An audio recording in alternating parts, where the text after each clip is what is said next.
नमस्कार दोस्तों, मैं अजय सिंह आपका स्वागत करता हूं एसएससी मेकर के यूट्यूब चैनल में। दोस्तों इस वीडियो में आपको बताऊंगा रीजनिंग के टॉप 5 क्वेश्चन दोस्तों जो सभी परीक्षाओं में पूछे जाते हैं। दोस्तों आप कोई सा भी गवर्नमेंट एग्जाम देंगे तो आपके पेपर में ये सब प्रश्न हमेशा देखने को मिलेंगे। दोस्तों रीजनिंग में कुछ सेट पैटर्न के प्रश्न होते हैं जो बार बार परीक्षाओं में पूछे जाते हैं। उन प्रश्नों को दोस्तों इस वीडियो में शामिल किया हूँ और दोस्तों इन सभी प्रश्नों को सॉल्व करने के लिए इस वीडियो में आपको बहुत ही आसान ट्रिक बताऊंगा, जिसकी सहायता से दोस्तों आप इन सभी प्रश्नों को बिना पेन उठाए सॉल्व करेंगे मात्र कुछ ही सेकंड में। तो आइए दोस्तों देखते हैं रीजनिंग के टॉप 5 क्वेश्चन।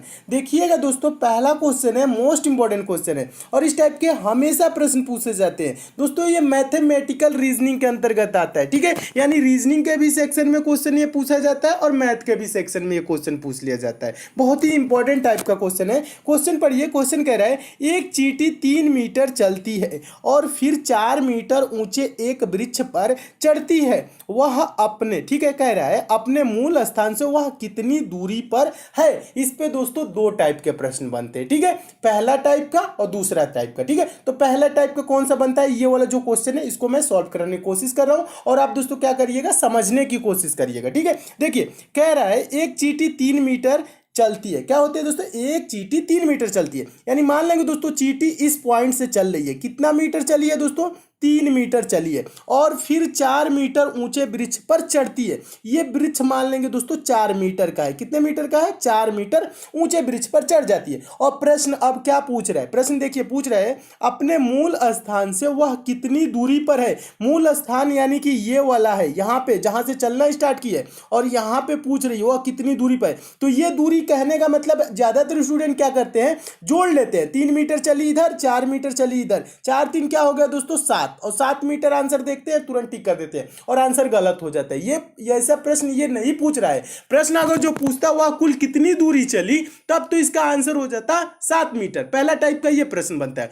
वह कुल कितनी दूरी चली। इतना आसान तो पूछेगा नहीं पेपर में। ये क्या पूछता है दोस्तों, वह मूल स्थान से कितनी दूरी पर है। यानी कि ये वाला दूरी पूछ रहा है। ये वाला जो दूरी देखिए, जो मैं रेखा खींच रहा हूं ना, ये वाला दूरी पूछ रहा है। यहां से यहां तक की दूरी कितनी है, ये चीज पूछता है। तो दोस्तों जब ये पेड़ पे चढ़ी है तो यहाँ पे क्या हो गया दोस्तों, 90 डिग्री का एंगल बन गया है। कहने का मतलब है दोस्तों ये 4 है ना, ये लंब है और ये आधार है और 90 डिग्री के सामने वाला ये जो दोस्तों एंगल है, ये क्या है दोस्तों, कर्ण है। तो कर्ण क्या होता है, कर्ण का मान कैसे निकाला जाता है, तो कर्ण बराबर दोस्तों होता है अंडर रूट लंब का स्क्वायर प्लस आधार का स्क्वायर। कहने का मतलब है कर्ण बराबर क्या होता है दोस्तों, कर्ण बराबर क्या होता है, देखिएगा कर्ण बराबर क्या होता है, कर्ण कैसे निकाला जाता है, अंडर रूट में लंब का स्क्वायर यानी कि 4 का स्क्वायर क्या होगा 16 और प्लस आधार का स्क्वायर 3 का स्क्वायर क्या हो जाएगा 9। 16 9 दोस्तों क्या हो जाएगा, 16 9 25 हो जाएगा। अंडर रूट 25 का मान क्या होता है दोस्तों, 25 का मान होता है 5। तो ये दूरी क्या हो जाएगी दोस्तों, 5 मीटर हो जाएगी। समझने की कोशिश कीजिएगा, ये दूरी क्या हो जाएगी दोस्तों, 5 मीटर हो जाएगी। और 5 मीटर किस ऑप्शन में दिया है, ऑप्शन नंबर पहले में दिया है। तो आपका ऑप्शन नंबर पहले क्या हो जाएगा, सही हो जाएगा। तो मैं उम्मीद करता हूं दोस्तों आप इस प्रश्न को अच्छे से समझ गए होंगे। एक बार और समझाने की कोशिश कर रहा हूं, समझिएगा। इसके लिए पेन उठाने की भी जरूरत नहीं होती है। कैसे सॉल्व किया जाता है, 3 मीटर चली है, फिर 4 मीटर ऊंचे वृक्ष पर चढ़ गई है और ये दूरी पूछ रहा है 3 ये 4। तो क्या करेंगे दोस्तों, 4 का स्क्वायर क्या होता है 16, 3 का स्क्वायर क्या होता है दोस्तों 9, 16 9 क्या होगा दोस्तों 25। इसको अंडर रूट में रख लेंगे, ठीक है। अंडर रूट 25 का वैल्यू क्या होता है दोस्तों 5, ठीक है। तो ये कर्ण इस ऐसे आ जाएगा, ये 5 यानी कि ये दूरी जो होगी दोस्तों यहां से यहां तक की ये 5 मीटर होगी। यानी कि चींटी दोस्तों मूल स्थान से वो कितनी दूरी पे है, तो 5 मीटर की दूरी पे है और 5 मीटर ऑप्शन नंबर ए में दिया। तो आपका ऑप्शन नंबर ए दोस्तों क्या हो जाएगा, सही हो जाएगा। और इस टाइप के दोस्तों हमेशा प्रश्न पूछे जाते हैं। तो मैं उम्मीद करता हूं दोस्तों इस प्रश्न को आप बहुत ही अच्छे तरीके से समझ गए होंगे। अगला क्वेश्चन देखिएगा, दूसरा क्वेश्चन है। दूसरा क्वेश्चन आपका सीरीज से है, यह भी इंपॉर्टेंट क्वेश्चन है, यह भी पूछा गया क्वेश्चन है। देखिए प्रश्न है, नीचे दी गई श्रृंखला में प्रश्न चिन्ह के स्थान पर कौन सी संख्या आएगी। प्रश्न चिन्ह है कहाँ, देखिए प्रश्न चिन्ह यहाँ श्रृंखला में दिया गया है और यहीं पे पूछ रहा है कि कौन सी संख्या आएगी। तो दोस्तों सीरीज से रिलेटेड कभी भी आपके पेपर में प्रश्न है तो आप क्या करेंगे, सीरीज को देखेंगे, सीरीज कैसे आगे चल रही है। तो जैसे दोस्तों ये सीरीज कैसे चल रही है, देखिएगा 3 है दोस्तों, 3 के बाद 5, 5 के बाद 6, 6 के बाद दोस्तों 12 हुआ, फिर 12, उसके बाद प्रश्नवाचक प्रश्नवाचक चिन्ह 24 26। यानी कहने का मतलब है अगर जो आप डिफरेंस देखें दोस्तों, यानी अंतर देखें तो 3 के बाद 5 हुआ 2, फिर 5 के बाद 6 1, 6 के बाद दोस्तों 12 हुआ 6, 12 के बाद दोस्तों 12 है यानी कि 0, फिर उसके बाद प्रश्नवाचक चिन्ह, उसके बाद से दोस्तों 24 है 26 है यानी कि 2 इधर। ठीक है, यानी ये यहाँ पे आपको कुछ नजर नहीं आ रहा होगा इस टाइप से कि ये सीरीज कैसे आगे बढ़ रही है या घट रही है, कुछ भी इस यहाँ पे आपको समझ में नहीं आएगा। यहाँ पे देखेंगे दोस्तों 2 1 6 0 ऐसे कोई कुछ भी नहीं समझ में आ रहा है। जब इस टाइप से आपके सीरीज सामने आ जाए और दिखे कुछ भी जब समझ में ना आए, तब क्या किया जाता है दोस्तों, देखिएगा तब किया जाता है हम एक एक संख्या को छोड़ के सीरीज को सॉल्व करते हैं। कहने का मतलब है 3 के बाद दोस्तों हम 5 छोड़ देंगे 6, ठीक है, 6 के बाद दोस्तों 12 छोड़ देंगे, ये वाला 12 लेंगे, फिर 12 के बाद दोस्तों ये प्रश्नवाचक चिन्ह छोड़ के 24। ठीक है, यानी कहने का मतलब है देखिए क्या हुआ, 3 दूना के 6, 6 दूना के 12, 12 दूना के 24, यानी क्या हो रहा है, मल्टीप्लाई 2 हो रहा है, यानी कि 2 गुना हो रहा है।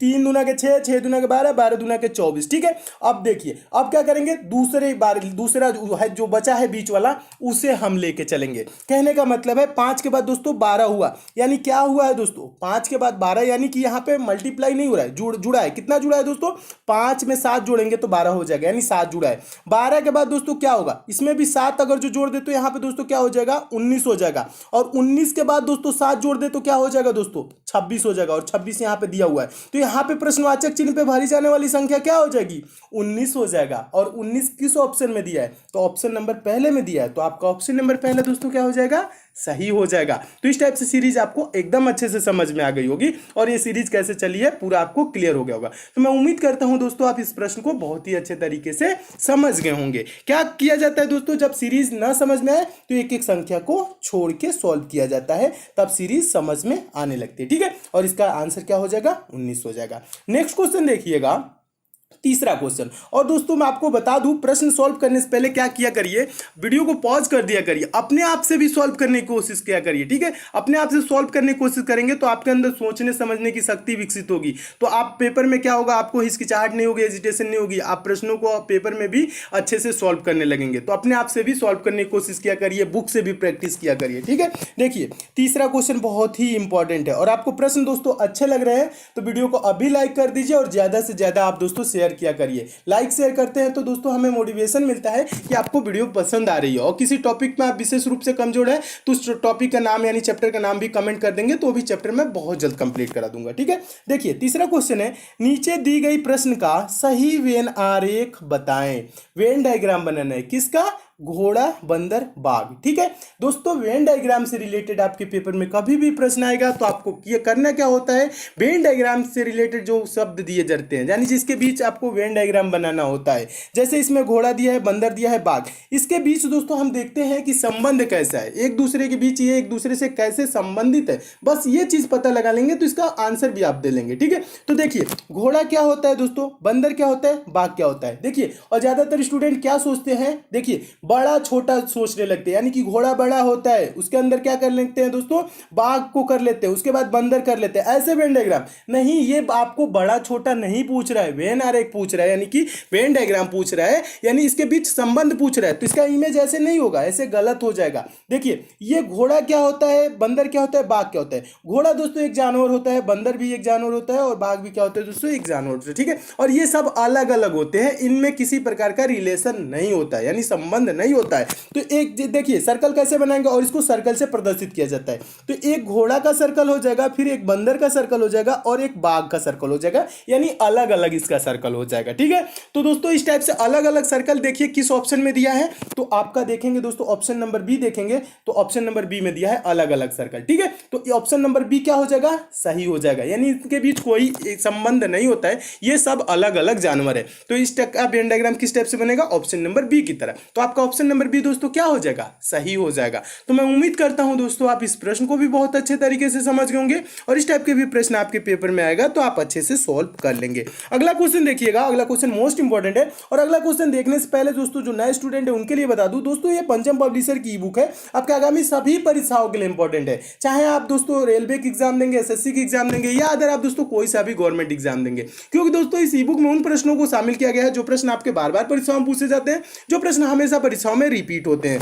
दोस्तों इस ई बुक में आपको 10 प्रैक्टिस सेट मिल जाएगा, प्लस 10 वन लाइनर सेट मिल जाएगा। वन लाइनर सेट कहने का मतलब है दोस्तों एक लाइन में क्वेश्चन, दूसरे लाइन में आंसर। इससे क्या होगा दोस्तों, आप कम समय में ज्यादा से ज्यादा क्वेश्चन को प्रिपेयर कर लेंगे। दोस्तों आपके एग्जाम में 1 से 2 दिन का भी टाइम रहेगा, तो इस ई बुक को लेकर आप जरूर पढ़ लीजिएगा, आपके एग्जाम में काफी हेल्प मिलेगी। क्योंकि दोस्तों इसमें साइंस, जनरल अवेयरनेस और करंट अफेयर के इंपॉर्टेंट प्रश्नों को शामिल किया गया है, जो प्रश्न आपके बार बार परीक्षाओं में पूछे जाते हैं। दोस्तों पंचम पब्लिशर ने इसकी कीमत 150 रुपए रखी थी, लेकिन मेरे कहना है दोस्तों ये ई बुक आपको मात्र 25 रुपए मिल जाएगी। इस ई बुक को दोस्तों आप ले कहां सकते हैं, तो इसका लिंक दोस्तों मैं नीचे डिस्क्रिप्शन बॉक्स में दे दिया हूं, उस लिंक के थ्रू इस ई बुक को आप डाउनलोड कर सकते हैं। दोस्तों ये ई बुक है पीडीएफ नोट्स की तरह है, आपके मोबाइल में ही डाउनलोड हो जाएगी, आप मोबाइल से ही पढ़ सकेंगे। ये मार्केट में ऑफलाइन आपको नहीं मिलेगी। अगर जो दोस्तों आपको डाउनलोडिंग या पेमेंट से किसी प्रकार की समस्या होती है, दोस्तों पंचम पब्लिशर का कस्टमर केयर नंबर दिया गया है, इस नंबर पर आप कॉल करके बात भी कर सकते हैं। दोस्तों इस ई बुक को मैं खुद देखा हूं, इसमें जो प्रश्न दिए गए हैं बहुत ही इंपॉर्टेंट दिए गए हैं, जो बार बार एग्जाम में पूछे जाते हैं। इसलिए दोस्तों एग्जाम से पहले इस ई बुक को एक बार लेके आप जरूर पढ़ लीजिएगा। तो आइए दोस्तों देखते हैं अगला क्वेश्चन।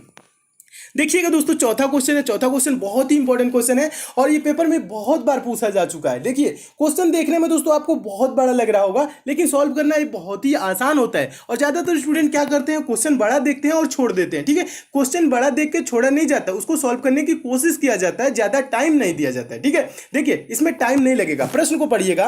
प्रश्न कह रहा है नीचे दी गई श्रृंखला में अगला संख्या क्या होगा। यानी ये श्रृंखला दी गई है दोस्तों, और इसमें पूछ रहा है कि यहाँ प्रश्नवाचक चिन्ह यानी कि यहाँ पे कौन सी संख्या आएगी। तो इसके लिए क्या करेंगे दोस्तों, सीरीज के संख्याओं को ध्यान से देखेंगे, सीरीज कैसे आगे चल रही है। कहने का मतलब इसमें देखिए पहले में क्या दिया है 5896542337, उसके बाद दोस्तों है 89654237, उसके बाद है 896543, उसके बाद दोस्तों है 965423, उसके बाद प्रश्नवाचक चिन्ह। ठीक है, ये दिया है। तो इसमें आप थोड़ा सा अगर दोस्तों थोड़ा सा दिमाग लगाएंगे, ध्यान लगाएंगे, तो क्या होगा दोस्तों, ध्यान से देखेंगे तो आपको दिख जाएगा। ठीक है, क्या दिख जाएगा, यानी ये जो श्रृंखला है, ये जो पहला वाला संख्या है, ठीक है, अगर जो ध्यान से देखो उसके बाद दूसरे वाले में क्या हुआ है, यहाँ पे दोस्तों जो यहाँ पे आपको 5 दिख रहा है ना, ये वाला 5 पहला वाला संख्या इसमें काट दिया है। तो यानी दूसरे में क्या किया है, 5 को नहीं लिखा है, 5 को नहीं लिखा है, 8 से स्टार्ट किया है और यहां तक लिखा है 8 9, देखिए लिखा है ना 89654237, ये लिखा है ना 89654237, ये चीज लिखा हुआ है। ठीक है, अब आगे क्या किया है दोस्तों, आगे देखिएगा, आगे देखिए दोस्तों 896 लिखा है, 5423 तक लिखा है, 7 को नहीं लिखा है। समझ रहे ना ये कर क्या रहा है, यानी कि पहले वाले में क्या किया, पहला संख्या हटा दिया, दूसरे वाले में क्या किया, लास्ट वाला हटा दिया, तीसरे वाले में क्या किया दोस्तों, देखिए तीसरे वाले में क्या किया है, आगे देखिएगा, यहाँ पे तीसरे वाले में क्या किया है, यहाँ पे लास्ट वाला ही संख्या को इसको जब हटा दिया है, फिर चौथे वाले में क्या किया, ये चीज देखिएगा, ध्यान से देखिएगा, एक बार और समझाने की कोशिश कर रहा हूं। पहले वाले में पहले में क्या किया, दूसरे वाले में क्या कर दिया दोस्तों, ये वाला पहला 5 को हटा दिया और पूरा लिख दिया। ठीक है, यानी कि यहाँ पे इतना लिख दिया। फिर इसमें क्या किया दोस्तों, 7 को हटा दिया, यानी कि लास्ट वाले को हटा दिया और इतना लिख दिया। उसके बाद दोस्तों चौथे वाले में क्या किया है, चौथे वाले में देखेंगे दोस्तों, ये चौथे वाले में क्या किया है, यानी कि 8 को हटा दिया है, ये वाला 8 को हटा दिया है और पूरा लिख दिया है। और लास्ट वाले में दोस्तों क्या किया है, लास्ट वाले में देखने की कोशिश करेंगे। देखिए अब इसके बाद से क्या करेंगे, यानी कि 8 को हटा दिया है, 9654, ये देखिएगा 965423 लिख दिया है। उसके बाद दोस्तों हम लास्ट वाले यानी जहां प्रश्नवाचक चिन्ह यहाँ पे क्या होगा आपको बताना है। ठीक है, समझने की कोशिश कीजिए, एक बार और समझाता हूं।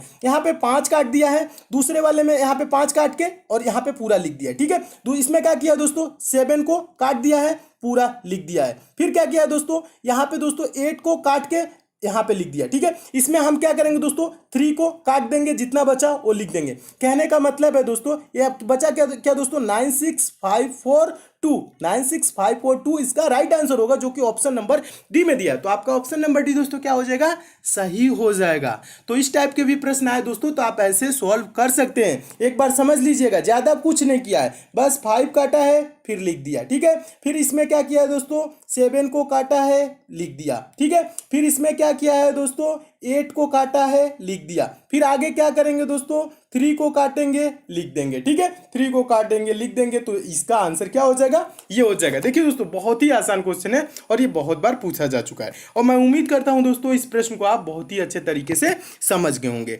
नेक्स्ट क्वेश्चन देखिएगा दोस्तों, 5वां क्वेश्चन कैलेंडर से है और मोस्ट इंपॉर्टेंट क्वेश्चन है, और रेलवे एग्जाम में ये प्रश्न पूछा जा चुका है। देखिए क्वेश्चन क्या कह रहा है, यदि 30 जनवरी 2013 गुरुवार रहा हो, गुरुवार मतलब क्या होता है दोस्तों, बृहस्पतिवार होता है। ठीक है, बृहस्पतिवार रहा हो तो 2 मार्च 2013 को कौन सा दिन था, ये चीज पूछ रहा है। तो दोस्तों इस टाइप के प्रश्नों को कैसे सॉल्व किया जाता है, देखिए अगर जो इस टाइप के प्रश्न आए तो आपको किया जाता है, करना क्या होता है दोस्तों, करना क्या चाहिए। देखिए 30 जनवरी 2013 से 2 मार्च 2013 तक हम दिन निकालेंगे, कितने दिन होंगे, ठीक है, ये चीज इनके बीच की दिन निकालेंगे। तो देखिए यहाँ पे आप करना क्या है, 30 जनवरी यानी कि जनवरी टोटल कितने दिन का होता है दोस्तों, जनवरी कितने दिन का होता है, 31 दिन का होता है। जनवरी कितने दिन का होता है, 31 दिन। और 30 दिन तो बीत गया, बचा इसमें कितना दिन दोस्तों, एक दिन। फेब्रुवरी कितने दिन का होता है दोस्तों, 28 या 29 दिन का।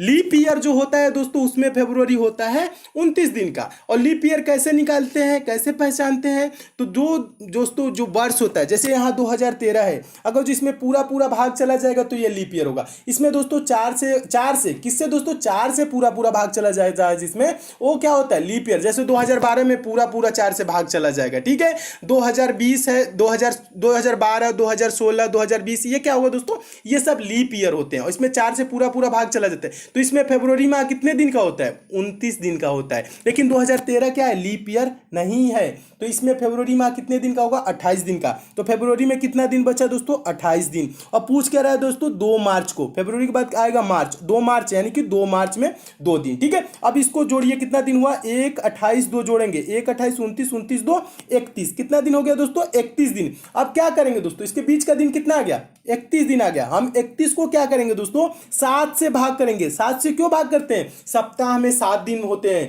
प्रत्येक सप्ताह के बाद वही दिन रिपीट करने लगता है, इसलिए दोस्तों क्या करते हैं, 7 से भाग करेंगे। 31 को दोस्तों 7 से भाग करेंगे तो क्या होगा, 7 चौक 28 हो जाएगा। और यहाँ पे शेषफल में क्या बचेगा, शेष क्या बचेगा, 31 में से 28 घटाएंगे तो क्या हो जाएगा, 3 बचेगा। ये जो 3 दिन बचा ना, इसी को क्या करेंगे, गुरुवार में जोड़ देंगे। गुरुवार यानी कि बृहस्पतिवार में 3 दिन जोड़ेंगे। एक दिन जोड़ेंगे तो क्या होगा दोस्तों, शुक्रवार। 2 दिन जोड़ेंगे, शनिवार। तीसरा दिन जोड़ेंगे, रविवार। रविवार किस ऑप्शन में दिया है, तो ऑप्शन नंबर डी में दिया है, तो आपका ऑप्शन नंबर डी दोस्तों क्या हो जाएगा, सही हो जाएगा। तो मैं उम्मीद करता हूं दोस्तों इस प्रश्न को भी आप अच्छे से समझ गए होंगे, और इस टाइप के भी प्रश्न आएगा तो आपके पेपर में कभी भी पूछा जाएगा तो आप सॉल्व कर लेंगे। ज्यादा कुछ नहीं किया जाता है, बस इनके बीच का दिन देखा जाता है, टोटल कितने दिन है। जैसे इसमें एक दिन बचा जनवरी में, फरवरी में 28 दिन बचा। देखिए बिना पेन उठाए भी सॉल्व कर सकते हैं। देखिए क्या बचा दोस्तों, जनवरी में कितना दिन बचा, एक दिन। फरवरी में कितना दिन है, 28 दिन। मार्च में किस मार्च को पूछ रहा है, 2 मार्च को, 2। इसको जोड़ लेंगे बस यही, ठीक है। जोड़ेंगे 1, 28, 2 क्या हो जाएगा दोस्तों, 31 हो जाएगा। और 31 को दोस्तों क्या करेंगे, 7 से भाग करेंगे। किससे भाग करेंगे दोस्तों, 31 को 7 से भाग करेंगे तो 7 चौक क्या हो जाएगा दोस्तों, 28 हो जाएगा। और यहाँ पे शेष में क्या बचेगा, 3 दिन। जो शेष में दोस्तों बचता है वही हम इसमें जोड़ देते हैं गुरुवार में। गुरुवार में 3 दिन जोड़ेंगे तो हो जाएगा रविवार, इसका रविवार। अगर जो दोस्तों शेष में कुछ भी ना बचे, जीरो बचे, जीरो भी कभी बचता है, ठीक है, तो यानी कि वही दिन होगा, गुरुवार ही होगा। जीरो भी बचता है तो आप कंफ्यूज ना होइएगा, ठीक है। अगर जो जीरो बचेगा तो गुरुवार ही होगा। और इसमें 1 दिन बचा, 2 दिन बचा, 3 दिन बचा, जितना दिन बचता है उसको हम गुरुवार यानी कि जो दिन दिया रहता है उसमें हम जोड़ लेते हैं। 3 दिन जोड़ेंगे, रविवार इसका राइट आंसर हो जाएगा। दोस्तों इसमें और भी क्वेश्चन है, उसको मैं नेक्स्ट पार्ट में करा दूंगा। अगर दोस्तों आपको किसी विशेष चैप्टर में प्रॉब्लम है तो उस चैप्टर का नाम भी आप नीचे जरूर कमेंट कर दीजिएगा, वो भी चैप्टर में बहुत जल्द कंप्लीट करा दूंगा। अगर दोस्तों आप मैथ में वीक है, मैथ बेसिक से जीरो लेवल से और चैप्टर वाइज दोस्तों पढ़ना चाहते हैं तो दोस्तों आपके लिए एक चैनल बनाया हूं जिसका लिंक नीचे डिस्क्रिप्शन बॉक्स में दे दिया हूं। दोस्तों आप उस चैनल पे जाके चैनल को सब्सक्राइब कर लीजिए, नोटिफिकेशन बेल को ऑन कर लीजिए, जहां दोस्तों मैं मैथ बेसिक से पढ़ा रहा हूं, जीरो लेवल से पढ़ा रहा हूं और चैप्टर वाइज पढ़ा रहा हूं। कुछ दिनों में दोस्तों मैथ के वहां जब सारी चैप्टर समाप्त हो जाएंगे दोस्तों आप भी मैथ के प्रश्नों को सेकंडों में सॉल्व करने लगेंगे, वो भी बिना पेन उठाए। तो मैथ में आपको थोड़ी सी भी प्रॉब्लम होती है दोस्तों उस चैनल पे जरूर जाए, जिसका लिंक नीचे डिस्क्रिप्शन बॉक्स में दे दिया हूं। और ये सब दोस्तों आपको प्रश्न अच्छे लगे हैं, समझ में आए हैं तो इस वीडियो को दोस्तों लाइक जरूर कीजिएगा। लाइक वाला सिंबल दोस्तों नीचे इस टाइप से बना होगा, यहाँ पे प्रेस कर दीजिएगा। और शेयर वाला सिंबल दोस्तों इस टाइप से बना होगा, यहाँ पे प्रेस करके फेसबुक, व्हाट्सएप, टेलीग्राम जितने भी दोस्तों आपके पास स्टडी ग्रुप हो उस ग्रुप में शेयर जरूर कीजिएगा।